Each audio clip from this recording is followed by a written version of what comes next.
नहीं, जब अनशन की बात आई तो सबसे पहले उन्होंने कहा कि मैं अनशन दूंगा, अनिश्चितकालीन दूंगा। मैं ऐसे नरेंद्र चावला जी से निवेदन करता हूं कि अपनी बात संक्षेप में कहें। नरेंद्र चावला जी।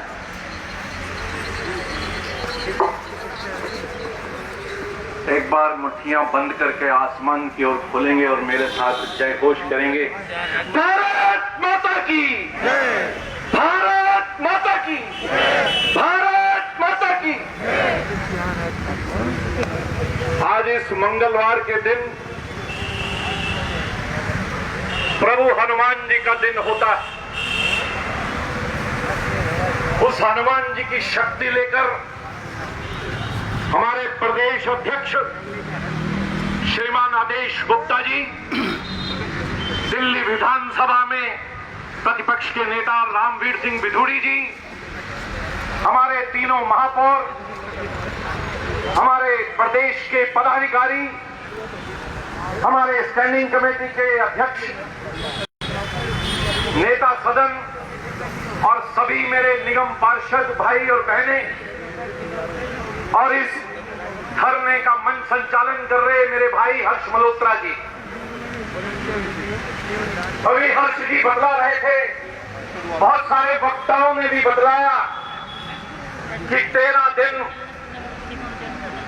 केजरीवाल के घर के बाहर खुले आसमान के नीचे ठंडी शीतलहर में 18 मेरी बहनें और 12 पुरुष पार्षद निगमों का 13,000 करोड़ रुपए बकाया लेने के लिए वहां पहुंचे, उनसे बातचीत करने के लिए पहुंचे। बहुत सारी बातें हमारे निगम पार्षदों ने बताई। वो सब बातें तो धरने की हैं, लेकिन मैं आपको याद दिलाना चाहता हूं कि इस केजरीवाल ने दिल्ली की जनता के साथ धोखा दिया। दिल्ली की जनता के साथ वादा किया था कि मैं अच्छा अस्पताल दूंगा, अच्छा स्वास्थ्य दूंगा। उस वादे पे वो पूरे नहीं उतरे। उन्होंने कहा था अच्छे स्कूल दूंगा, अच्छी शिक्षा दूंगा।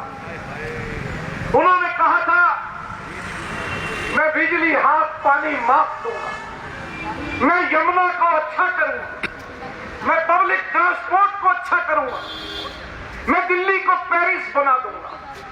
बहुत साल पहले बिधूड़ी जी कहा था कि दिल्ली में स्वच्छ पानी दूंगा। ये वादा उन्होंने 2015 में किया और 2020 आ गया। हर साल उस वादे को दोहराते रहे। हर घर में टूटी आ जाएगी, हर घर में स्वच्छ पानी आएगा, मैं पूरे सीवर का इंफ्रास्ट्रक्चर बदल दूंगा।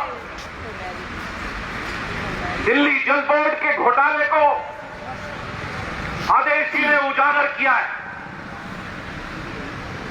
दिल्ली के साथ वो सौतेला व्यवहार कर रहे हैं। इस कोरोना काल में जहां वैश्विक महामारी पूरे विश्व में फैली है, हमारा 13,000 करोड़ रुपए तो दे ही नहीं रहे, बल्कि इस समय तो राज्य सरकार को दिल्ली की मूलभूत व्यवस्थाओं को चलाने के लिए जो एक्स्ट्रा फंड भी देना चाहिए, उससे भी उन्होंने नकार दिया। केंद्र में अमित शाह जी की सरकार, मोदी जी की सरकार राज्यों में एक्स्ट्रा फंड दे रही है, लेकिन यहाँ की सरकार पर किसी प्रकार की जू नहीं लेंगे। राजीव बब्बर जी और भी पदाधिकारी हमारे साथ धरने पर मौजूद रहे।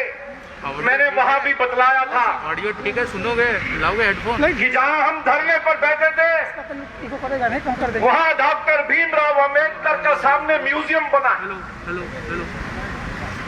हमारा देश संतों महात्माओं का, राम का, कृष्ण का, गुरु नानक का देश है। ये धरती हमारे पूर्वजों की है, हमारे भगवानों की, ईश्वरों की है। या ईश्वर पैदा हुए हैं।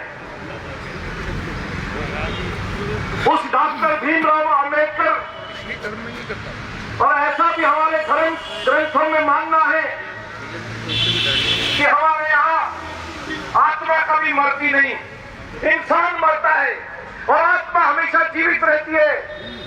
और वो आत्मा हमेशा अपने समाधि पर, अपने म्यूजियम पर, अपने स्मारक पर हमेशा कभी न कभी रात के समय में विचरण करती है। तो मैंने बतलाया था कि डॉक्टर भीमराव अंबेडकर की आत्मा भी यहां आती होगी और प्लीज इस केजरीवाल को भी कोसती होगी कि कैसे आदमी को मेरा पड़ोसी बनाया है जो संविधान की धज्जियां उड़ा रहा है। किसी प्रकार के संविधान की न मानने वाला व्यक्ति दिल्ली का मुखिया बन गया और आज हम बैठे पंडित दीनदयाल उपाध्याय जी के पार्क के सामने, उद्यान के सामने और भारतीय जनता पार्टी के राष्ट्रीय कार्यालय के सामने और साथ में ही ऑडिट जनरल सेंट्रल का दफ्तर है, उसके आगे आम आदमी पार्टी का भी कार्यालय है।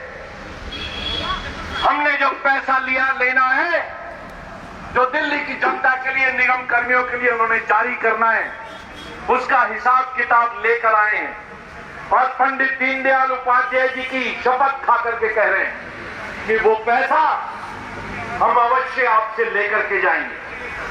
और मैं अंत में सिर्फ आपसे वो याद कराना चाहता हूं कि ये भारतीय जनता पार्टी के सिपाही हैं, आंधियां नहीं जिसमें उमंग भरती हैं, छातियां जहां संगीनों से डरती हैं, शोणित की जगह जहां अश्रु बहता है, वो देश कभी स्वाधीन नहीं रहता है। ये वो परवाने हैं, जब से सुना है जिंदगी मौत की अमानत है, जब से सुना है जिंदगी मौत की अमानत है, सर पे बांधे कफन उसके कातिल को ढूंढते हैं, उसके कातिल को ढूंढते हैं। और हम ऐसे परवाने हैं कि दिल्ली की जनता की अलग जगाएंगे और आदेश जी आपके नेतृत्व में लड़ाई लड़ेंगे और दिल्ली की जनता का हक और निगम कर्मियों के हक को लेकर जाएंगे। बहुत बहुत धन्यवाद, शुक्रिया। बहुत बहुत धन्यवाद चावला जी। अब मैं आगे वक्ता की कड़ी में उत्तरी दिल्ली नगर निगम के नेता सदन भाई योगेश जी को आमंत्रित कर रहा हूं, पर मैं ये बताना भी चाहता हूं कि पूरे 13 दिन के उस संघर्ष में